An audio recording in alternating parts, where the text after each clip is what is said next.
トイレの天井に髪の長い女がへばりついていた。爪で後輩の胸をかきむしり始めました。ああ、夢だったかとほっとした時、あることに気がつきました。自分の手が何かを掴んでるんです。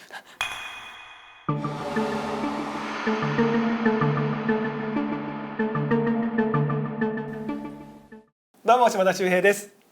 始まりました島田秀平の怪談巡り。皆さん今回も見ていただきましてありがとうございます。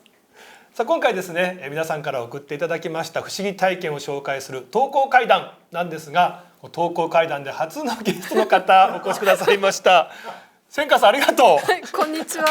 吉崎千佳さんです。お邪魔します。いや、これもう本当皆さん送ってくれてですね、はい、不思議体験がまあ面白くって、豊作なんですよね。豊作でたくさん紹介させていただいてるんですけど、やっぱりね、もうえげつないとか意味わかんない話も結構あって、僕抱えられないんですよ。はい、でぜひ千佳さんもね、ちょっと一緒にお話聞いてもらって、こうなんじゃないとかってね、ちょっと感想を言っていただけたら幸いだなと思うんですけど。楽しみです。お願いいたします。はい、お願いします。ね、素敵なお着物でよろしいんですか、お邪魔しちゃって。いや、もう嬉しいです。はい。ありがとうございます。今回皆さんね、特別千佳さんにも聞いていただけますからね。はい。はい。YouTube チャンネルと、はい。皆さんぜひ概要欄貼っておきますんで、はい、あと5本の方もね発売になったばかりです。はい。ぜひぜひチェックしていただきたいと思います。はい。こちらね、概要欄の方にメールアドレスがありまして、いつもねこちらに送っていただいてるんですけども、はい、今回はね5人の方、すごい、徳次郎さん、まーちゃんさん、ちゃんなつさん、にゃんきちさん、銀ちゃんさん、番組特製ステッカー、差し上げますんでですね、メールアドレスの方に、タイトルステッカー係と書きまして連絡先送っていただけたらと思います。気長に待っててください。お願いします。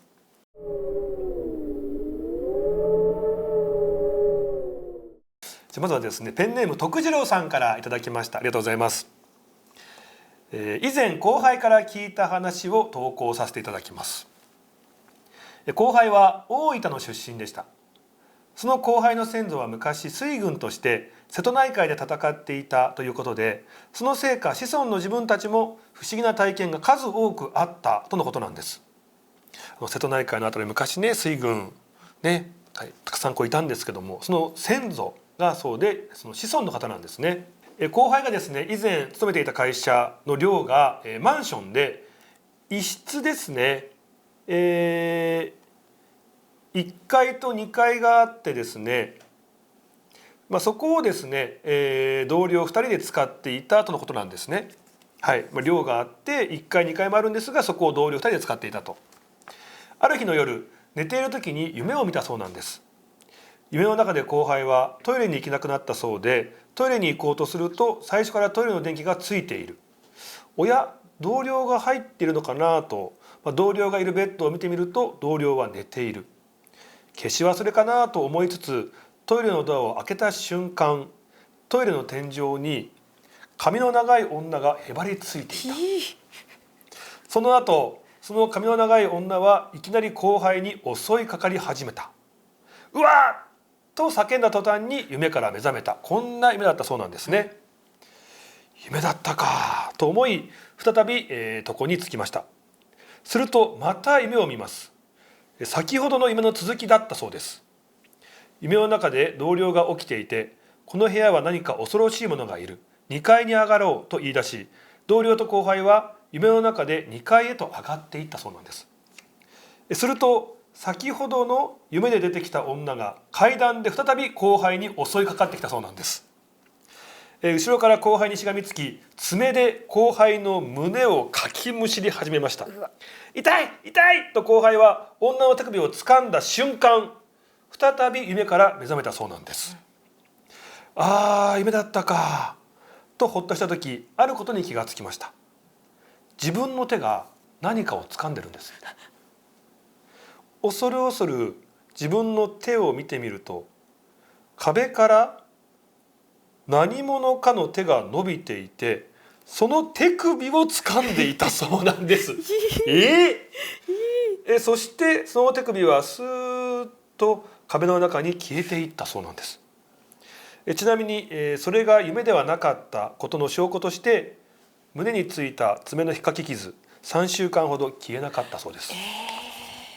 強烈じゃないですか。夢なんですけどもね、トイレに行ったら電気ついてるなと思ったら急に上に女性がへばりついててブワーッと襲ってくると。で夢かって目が覚めたんだけど、その後また夢の続きを見て今度は2階に上がろうと思ったらその階段のところでまた女がブワーッとね襲いかかってきて爪でかきむしってくると。でやめろって掴んだら夢かと思ったら手掴んでるっていう。いやサンチャのポルターガイストのてっちゃんの手だって掴めないですからね。これ手が壁から出てて掴んでるってこれ相当なことですよね。あと夢ってあんまり痛みとか感じるイメージないですけどね、実際その夢の中だとそんな実際に痛いっていうのなさそうですけど、痛い痛いって言ってますもんね。言ってますね。後ろから後輩にしがみつき爪で後輩の胸をかきむしり始めた。痛い痛いと後輩は女の手首を掴んだ途端に夢から覚めた。夢かなんだこれでここにスーッと手が消えてったと思ったら傷残ってんすよ。夢じゃなかったんすかっていう。トイレじゃなくて壁からなんだ、移動できるんですね。もうピンポイントで狙ってきてますよね。そうですよね。誰なんですかね。最初ね昔瀬戸内海の水軍としてって話もあったんで、そっち系かなと思ったらそっち系っていうよりはこの量に問題があったんですかね。でも男子寮ですよね。謎ですね。この5ね何かあったのかちょっと書いてないのでわからないんですけども、ただ強烈ですね。強烈、映像で見てみたい。もともと俳優さんもやられてましたから。何役がいいですか。僕もう手だけでいいですよ。手だけだったらあんまり怒られなそうというか、お芝居できなくっても怒られますよ本当に。怒られちゃう。はい。面白かったです。面白いですね。強烈な話でしたね。強烈ですね。あるんですよね。夢だと思ったら違くてここに手の掴んだ跡が残ってたとかね。ありますね。ありますよね。あれ何なんですかね。なんですかね。夢じゃなかったってことなんでしょう。ですよね。夢だと思いたかったんでしょうけど、実際に跡が残ってたりすると。そう。結構いらっしゃいませんか。いますよね。本当に跡残っちゃって未だに傷残ってるっていう人もいますし。それこそ新幹線でうとうとうとしちゃってて掴まれたような夢見た時にはって目覚めてパッて見たらここに掴んだ跡があったっていう女性アイドルの方もいたりしたんで、だからどっちかなと思って、幽霊であっても怖いんだけど、何か寝てるのを見た誰かがファンの方とか男性の方が掴んでてとかだったら嫌だなとかね。それは危険すぎる。ちょっとね、夢か現実かわからないけど話怖かったです。ありがとうございます。1通目から強烈。続きましてですね、こちらはちょっと長めなんですけども、ペンネームまーちゃんさん送っていただきました。ありがとうございます。いつも楽しみにしております。すごい。毎日のように島田さんのお声を聞いていたら気持ちが落ち着いたりドキドキしたり、とても楽しく過ごさせていただいてます。これは恋って言ってもいいんじゃないでしょうかね。やめとけい。すみません。幼い頃よりですね、不思議な体験をしておりましたのでいくつか紹介いたします。一つ目の話、私が幼稚園の頃の話です。その頃とても病弱で入退院を繰り返しておりました。今では考えられないくらい痩せ細っていて、普段から食も細く、看護師だった母が心配をして家で点滴をしてくれたり、肝油やプロテインを飲まされたりしていましたが、一向に体は細く病気がちなのは変わりませんでした。ある日高熱が出て、その日は家で寝ておりました。その時に見た夢の話、また夢ですよ。場面はその時通っていた幼稚園の遊戯場。壁に椅子が並べられ、老若男女いろんな人がその椅子に座っていました。そして一人ずつ呼ばれて、部屋の真ん中にある大きな焼却炉に連れて行かれるんです。誰一人抵抗することなく連れて行かれるまま、連れて行っているのは大きな鎌を持った二人組のドクロでした。すごい話ですね。私はとても怖くなり泣き叫び、家に帰ると懇願しました。するとドクロの一人が私の腕をつかみ、真っ黒な目というか穴の開いたような目ですね。その目でじーっと私を見て、大きな歯のついた顎をカパッと開くと、もう一人のドクロに何か話しかけました。じーっと見た後、ドクロですね、はっと口を開けてもう一人の方に話しかけると、その間私はとにかく泣き叫びました。するともう一人のドクロが焼却炉の蓋を開け、私を中に放り込んだんです。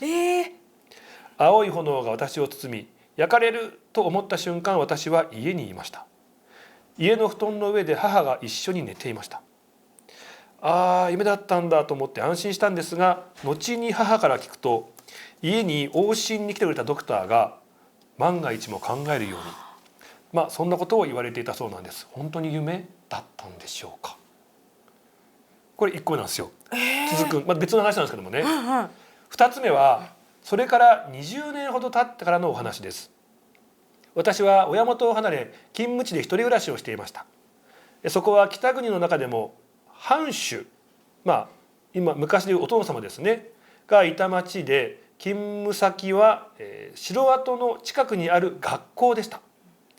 そしてその城跡、城跡からですね少し下ったところに住んでいたんです。その学校は若い先生が多く、行事のためにみんなで遅くまでワイワイ準備するのが恒例でした。その日も学芸会の準備で遅くなり、みんなでバッグの絵や小道具などを作っていました。ふと時計を見ると23時を回っていて、区切りをつけようかと玄関ホールに広げていた絵や道具を片付けています。すると壊れていてここ数年鳴ったことがない柱時計がいきなりボーンと鳴ったんです。みんなで顔を見合わせ、いやいやいやいやいやいやと言いながら片付ける手を倍速にしました。もうね、急いで帰りたいと。聞いてないよ、なんもないよねなどと口々に笑い混じりに冗談を言いながら片付けが終わり、さあ帰ろうかと荷物を手にした時、誰もいない廊下に赤いスカートに白ブラウスの女の子が目の前を走ってたんです。時間はもう真夜中、近くに子供のいる家はありません。みんなでまたいやいやいやいやいやと言いながら帰路に着きました。私や他の人の身に何かあったわけではないんですが、とても不思議な体験でした。2つ送っていただいたんですけども、1つは自分がねちょっと大変だった時に見た謎の夢ですよね。大きなグラウンドみたいなところにあって、椅子にたくさんの人が座ってて、真ん中に焼却炉があるんですって。怖っ。でドクロですよ。もうまんまですよね。イメージのまんまですけど。もう連れてく時にみんな抵抗しないんですよね。でどんどん入れられてくんですよね。で僕思ったのが、そこで抵抗するってことはまだ生きる力があることだから生還できるのかなと思ったんですよ。でも生還はされたんですけど、ただ焼却炉に入れられるんですよね。そうですね。そこでびっくりしました。そこびっくりしませんでした。はい。そこで助かるのかと思ったら、入っちゃうのと。そう。だからこう見てあげて、もう一人のところに話した時に、ああこいつはまだ生きる力が強いからやめとこうっていうのも思ったら、入れる入れるんですね。で入れられたんだけど生還されるんですよね。そのドクロ同士の会話が気になりますよね。何話してたんでしょうね。焼却炉って今学校とかにないですもんね。今ないか、昔ありましたよね。それもちょっと不気味な感じですよね。みんな無抵抗で入れられていくんですね。電車に乗ってくとかね、だからそういう話あるじゃないですか。亡くなった方が、あと船に乗ってくとかあるんですけど、早すぎません？焼却炉ってもうもう突然じゃないですか。最終段階ですよね。しかももっとお花畑だったりとか橋渡ったりとか船だったらゆっくりその世界に、しかも割と綺麗なところに行くのかなっていうイメージですけど、椅子で座らされてて焼却炉ってもう覚悟決めないといけない。結構亡くなった後そんな怖い目に遭っちゃうんだと思うと怖いよね。ちょっと地獄行きな感じのイメージですもんね。へえ、まあ、でも何もなくてよかったですけども面ね。白い話ですね。でもう一つはまあボーンとこう時計が鳴っうた。ん、でその後に帰ろうかと思うと真夜中なんですけども、スーッと、まあ、赤いスカートに白いブラウスを着た女の子が目の前を走っていった。なんか関係あるんですかね、この時計の音とこの女の子って。合図で出てきたとかですか。うんその時間帯だけ出られるとかなんですかね。僕の地元の方の小学校ですね、僕が通ってた学校じゃないんですけど、隣の隣ぐらいの学校のとこにも大きな柱時計あるんですよ。焼却炉、焼却炉の昇降口に、はいはい。昇降口にね。焼却おかしいよね、焼却炉に大きな柱時計あったらすっごい時間気にして燃やすのかな。違います、昇降口です。昇降口、はい。古いんですよ。だけどそれ止まってんですよ、故障してるんですけど、ずっとそのままなんですよ。でいやね、そんな昇降口だから直した方がいいじゃんと思うんだけど、直しても結局すぐ止まっちゃうから、もうじゃあもういいかって言って、まあ年代物だし取ってでもそのまま置かれてるって時計なんですね。でその止まってる時計っていうのが8時何分なんですって。でみんなその時間が何か、あとはなんでこの時間に止まっちゃうかって分かってるんですって。それは以前通ってた方が、まあ、生徒さんなんですけど、その時間に亡くなってしまった時間で、まあ、その後時計が止まるんですけども、何回修理してもその時間で時計が止まるっていうので、まあ、もしかするとまあその生徒さんの、まあ、それ時が止まってしまったっていうことを何か表してるのかななんてことで、そこからは修理せずにいまだにその時間で止まったままその柱時計が昇降口にあるっていう。時計って結構怪談のキーワードで出てきますもんね。うんアイテムの一つとしてきっかけになりますか。なんか女の子と時計が関連性ありそうな感じしますよね。しかもみんな一人だけじゃなくてみんなと見てるってことですか。そうそうそうそうそう、みんななんですよ。みんながいやいやいやいやっていうから音も聞いてるし見てるしっていう。場所もそうなのかもしれないです。大きあーそっかなお屋敷ですよね。お城の後ですね。あ、お城の後か。うん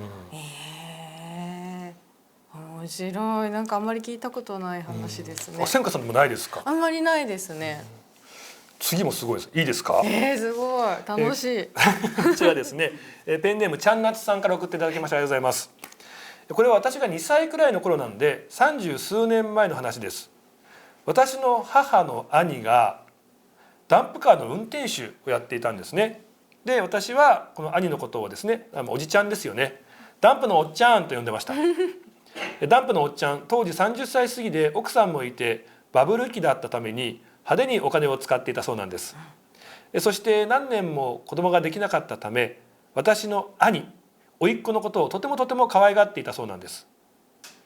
そして奥さんが妊娠、気づいた時にはバブルははじけ、派手な生活をしていたことで借金もあり、交友関係が広かったダンプのおっちゃんは友人の家で酔った勢いで自ら命を絶ってしまったんです。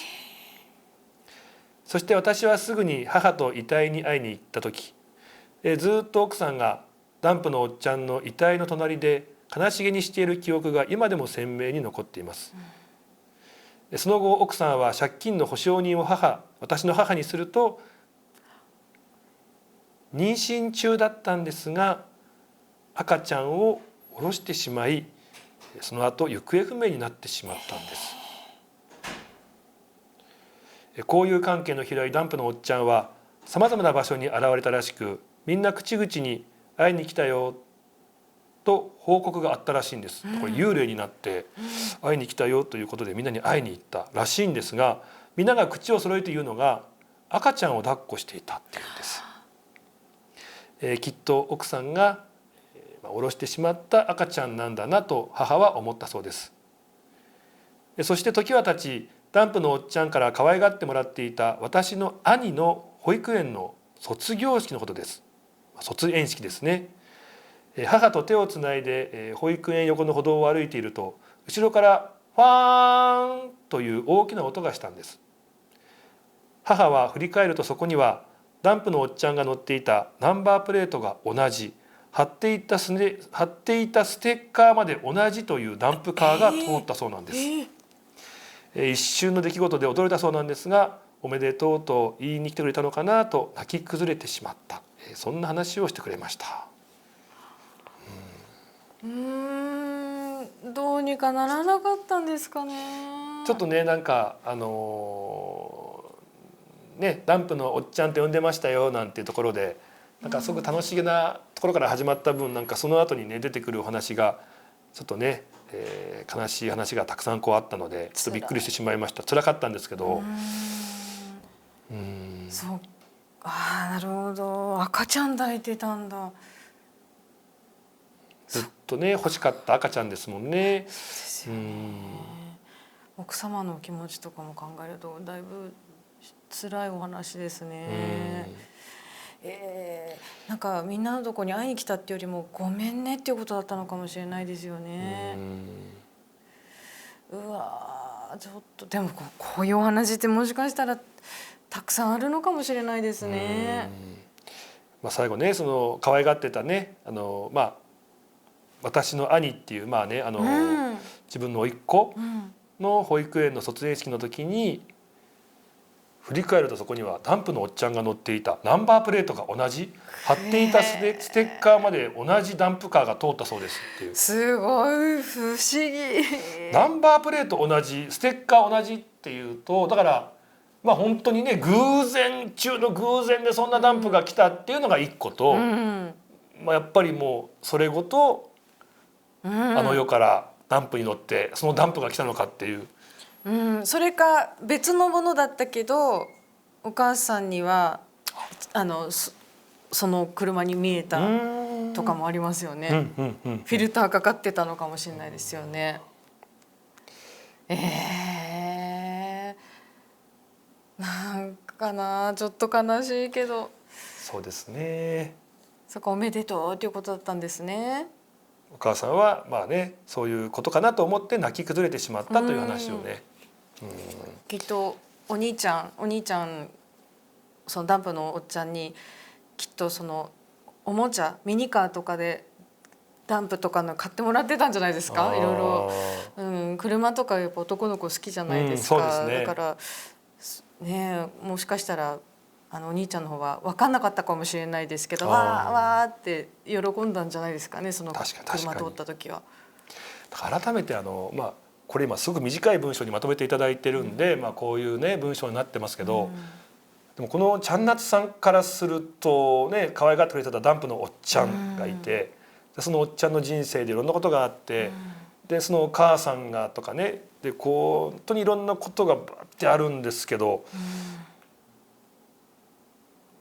なんかすごいですね。なんかこう人生というか、でこれを短くねまとめていただいてるんですけど、でも本当にいろんな思いもきっとお母さんもあられて、そうですね。でその思いでなんでお兄ちゃん亡くなっちゃったのっていうこともあった。でもそういったお兄ちゃんが自分の息子の卒園式の時に可愛がってたお兄ちゃんがこうダンプカーが通ったってなると、やっぱ泣き崩れるっていう、この気持ちが、いろんな多分気持ちが溢れて泣き崩れるっていうのがすごくわかるなと思って。すごい、この何年間の間ですごい体験を皆さんで一家でされてますね。いやすごい、この一枚の中に何年間も思いが詰まって、すごい、皆さんすごい体験されてますね。ありがとうございます。さあ続いてもなんですけども、ペンネームにゃん吉さんから送っていただきました。ありがとうございます。いつも興味深く聞いています。響さんなんですかね、これDJ 響さん興味深い口癖のように言ってますけども、いつもね、怖がりなんで、昼間限定ですが、いつも聞いてます。ありがとうございます。私がですね小学校の時1匹でいた、野良の子犬を拾ったんです。その後17年間家族として過ごしました。名前はジョンです。雑種でとても可愛かったです。ジョンが老衰で亡くなり1ヶ月くらい私は毎日泣いていました。いつからか毎年ジョンの命日には必ずその日だけ私の夢にジョンが出てくるんです。他の家族にはそういった夢の体験はなかったみたいですが、みんなで今日はジョンの命日じゃねえと言って思い出していました。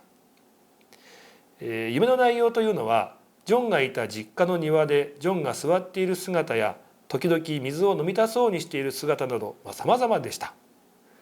水を飲みたそうにしている夢を見たらすぐ実家に電話をし、ジョンにお水をお供えしてもらっていました。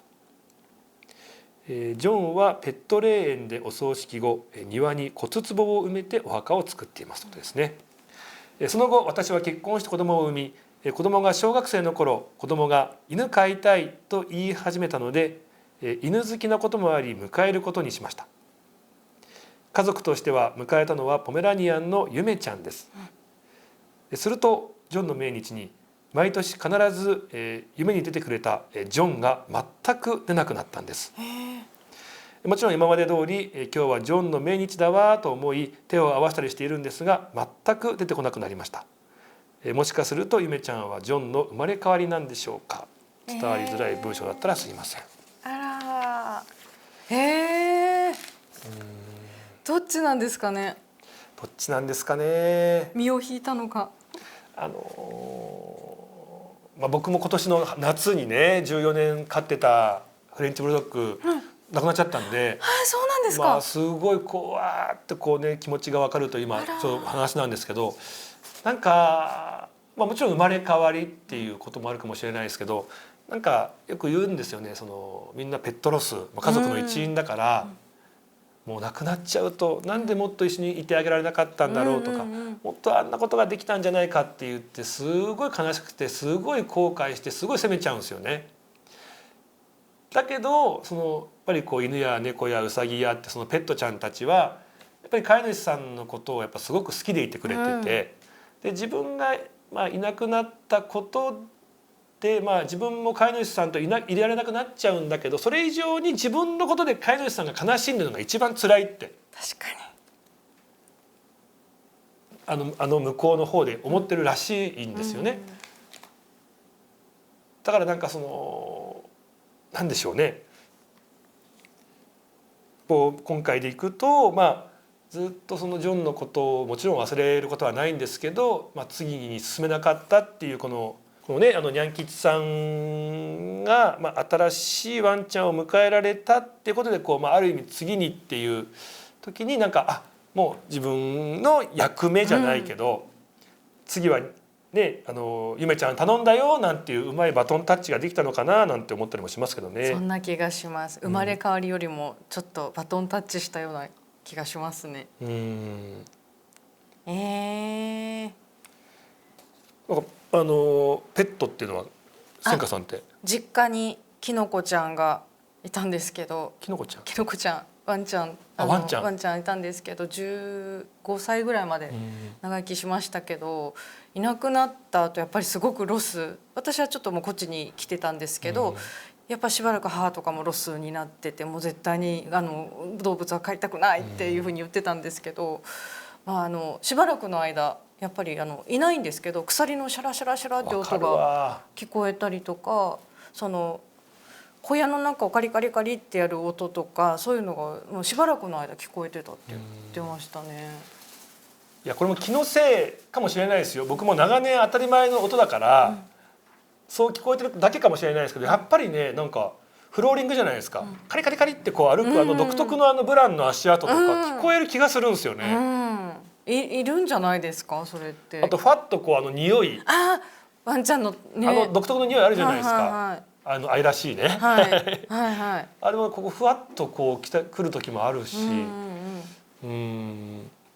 そばにいてくれたのか。もうでもちょっと前のジョン君は空に行った感じですね。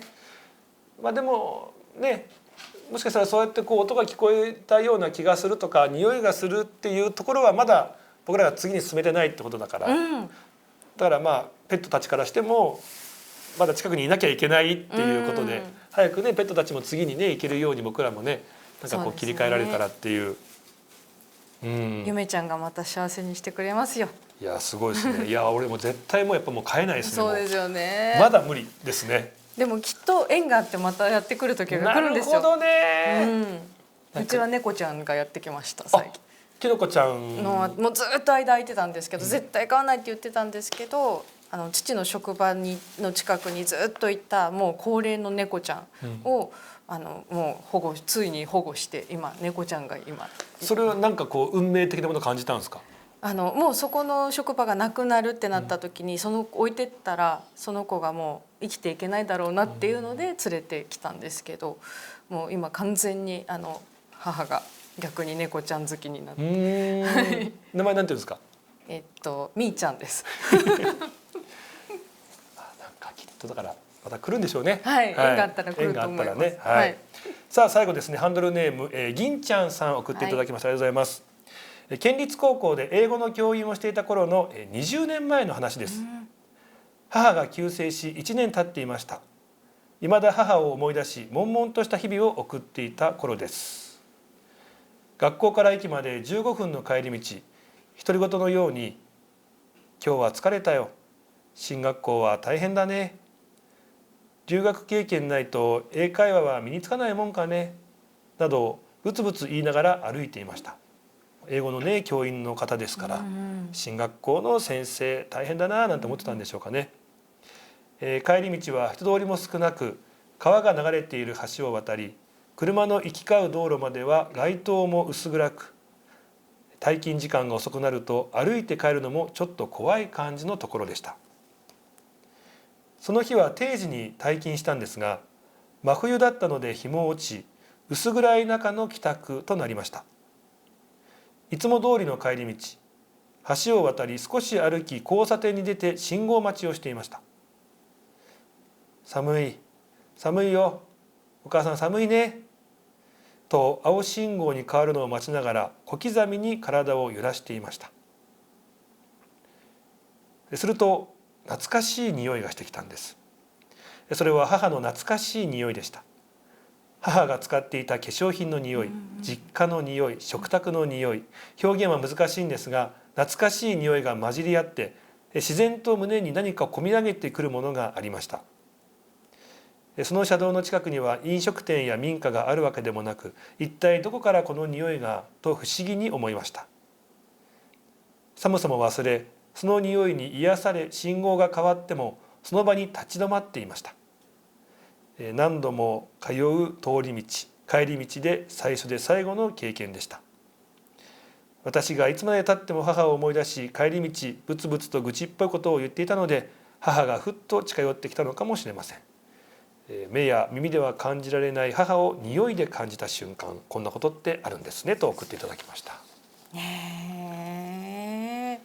ちょっとさっきの話みたいですけど、ちょっと匂いにちなんだお話ですけど、忘れられないですね、その時の匂いって。匂いって記憶ぶわって蘇りません？あの人の匂いだとか、あの時の匂いだって、その匂い嗅いで一緒にわーって思い出します。僕高校の時、私立だったんで10日間だけカナダの方に留学経験あるんです、10日間だけなんですけどね、短っと言われるんですけど、みんなからでその時にホームステイした家に同級生、同い年16歳のクリスティーンっていう女の子がいたんですよ。で、可愛らしい女の子で、僕も思春期ですから、なんかこんな可愛いね、ところにね来られて楽しいななんて、全然話もあんまりできなかったんですけど、日本語と英語だしっていうので、ただなんか短い時間ですけど1週間ぐらい過ごした最後に、じゃあこれでお別れって時に、空港にそのみんな家族がもちろんホストファミリーたちがお見送りに来てくれたんですけど、クリスティーンが泣きながら「おー周平」みたいな感じで「グッバイ」みたいな「また会いましょう」みたいな感じで、向こうって普通だと思うんですけど、普通にハグをしてきたんですね。でもそんな初めて女性っていうか16歳だから日本ってそんなないじゃないですか。はい、そんなクリスティーンにもされたことと、悲しいのとなんかと何とも言えないこのなんかドキドキとみたいな時のクリスティーンが香水つけてた匂いっていうのが、1年に1回か2回なんかね、時々新宿とか渋谷とか人混み歩いてるとパッてその匂いあるんですよ。だからきっと同じ香水なんでしょうね。それ一気にクリスティーンってなるんですよ。マジで未だにですからね、高校1年の時のクリスティーンってなるんですか？クリスティーンってなるマジでそれぐらい匂いってすごくない？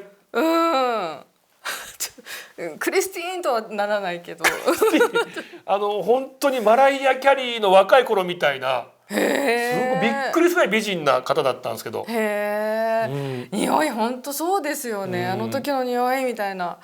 あれありますよね、お盆の時期にふっとこうタバコの匂いがするって。でそれっていうのが亡くなったお父様が生前捨てたタバコの銘柄だったみたいな、はいはいはい、なんかそういうのでお父さん来てくれてるのかなみたいな話もあったりしますよね。ありますね。まあ見えるだけじゃないですね、聞こえる、霊臭っていうんですか、匂いで感じるっていうこともあるんでしょうけど、匂いってのは本当に記憶蘇りますもんね。そうです、なんか匂いであんた頑張りんしゃいって感じだったんですかね。応援してくれた感じなんですかね。ちょっとやっぱりね、さっきはペットちゃんでしたけどもね、今度お母様でっていう、やっぱりこうなかなか大切な存在ね、人であればあるほどもう次進めなくなっちゃいますよね。特に親とかだとそうですよね、余計ね。あれお元気なんですか？はい、元気です。ああよかった。はい。考えたくもないし考えないんですけど、でもどうしようと思いますよね。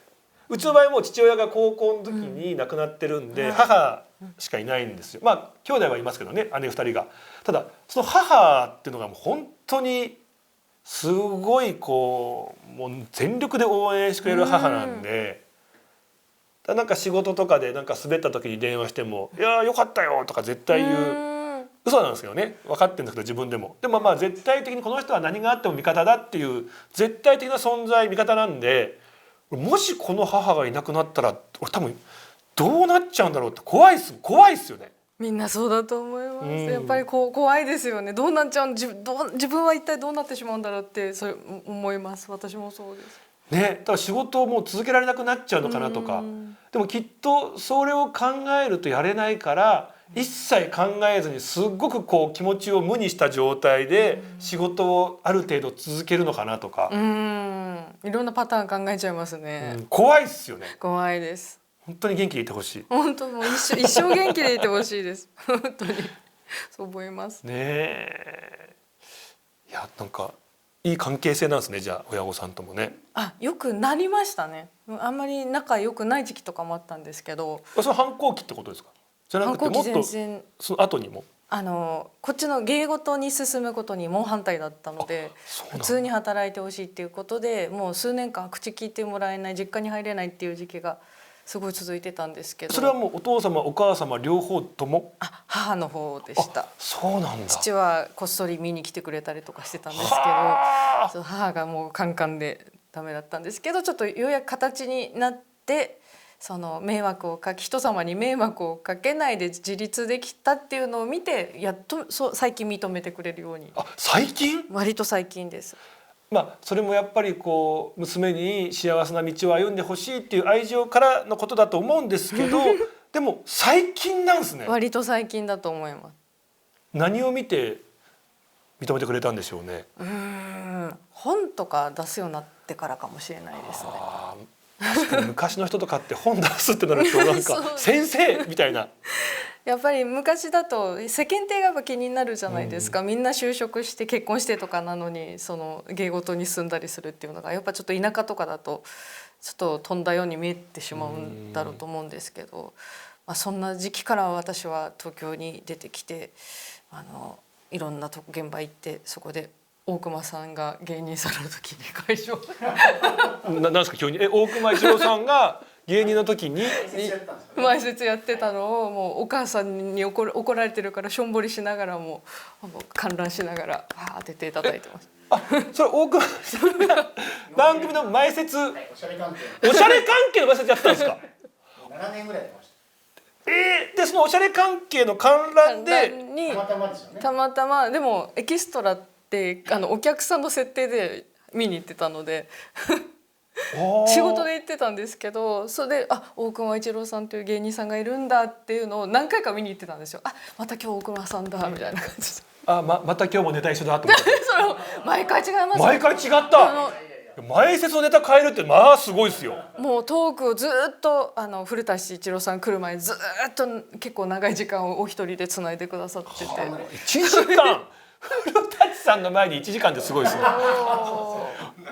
それもうだから階段巡りでご一緒した時は衝撃を受けました。大隈さんがってなって沢さんだって何の話してんすか。何の話してるでも俺もうその思い出しましたけど若手芸人の時にねある放送作家さんがもうずっと可愛がってくれててもう号泣ねやってて「おう号泣お前ら俺の結婚式の司会俺が結婚した時はやってくれよ」なんていうふうに可愛がってくれてたんで「いやもうやりますよ」なんつってで実際ほらギャラだっていただくわけじゃないですか。お仕事としてその方が結婚する時にお仕事呼んでいただいた結婚式の司会、呼んでいただいたんですよ。そしたらもう売れっ子放送作家さんだったから、もうなんか業界人の人がなんかもう200人ぐらいいるみたいな情報を聞いてもうやっばみたいなガチガチで。でそんな前で司会と思ってでもやるしかないかと思って「どうも今日司会やらせていただきます」って出てったら一番その前の僕らの司会席の目の前に座ってるのが古舘一郎さんと徳光和夫さんだったんですよ。日本で一番司会うまい2人の前で若手芸人2人がもう一番緊張しますね。一番緊張名司会者の最悪だと思って古舘さんと徳光さんのツーショットの前で司会やらされて、やらされてやらせていただいたんですけど緊張感すごいですね。でもねやっぱり結婚式の時ってもちろん司会が下手だとねこうだれちゃったりとかして、皆さんお料理の方とか夢中になって話聞いてないとかってあるじゃないですか。もうどんだけ僕らが下手でももうこの2人はずっとこっち司会の方を向いてとか拍手とか「おー!」とかもうずっとこうなんか盛り上げてくださって素晴らしい。いやもう大先輩。そういうところなんでしょうね。誰よりもこう司会の気持ちも分かるしあとはその後輩のこともなんか優しくねなんかっていう。素晴らしい。一番応援してくださってる。いやそうなんですよ。ただ一個だけ気になったのがあれだけね涙もらう徳光さんがその結婚式で一切泣いてなかったっていう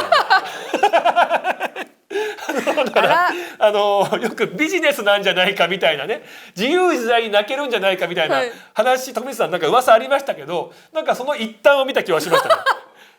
ずっとニコニコしてましたけどね。周平兄さんが泣かせた方が良かったんじゃないですか。いやでもだって新婦のほらお手紙とかもう鉄板のほら泣くシーンとかもいっぱいあるわけ。で他の人とかみんな泣いてたけど徳光さんずーっとあらでもニコニコしてましたけど、泣かないんだと思いました。泣かないんですね。はい。いいのかなこれ話しちゃって。もう時効だと思います。ありがとうございます。というわけで今回徳次郎さん、まーちゃんさん、ちゃんなつさん、にゃんきちさん、銀ちゃんさん、素晴らしいお話ありがとうございました。すごいたくさん。ステッカーの方を送らせていただきますので、概要欄にありますメールアドレスステッカー係というタイトルで連絡先送っていただけたらと思います。お願いします。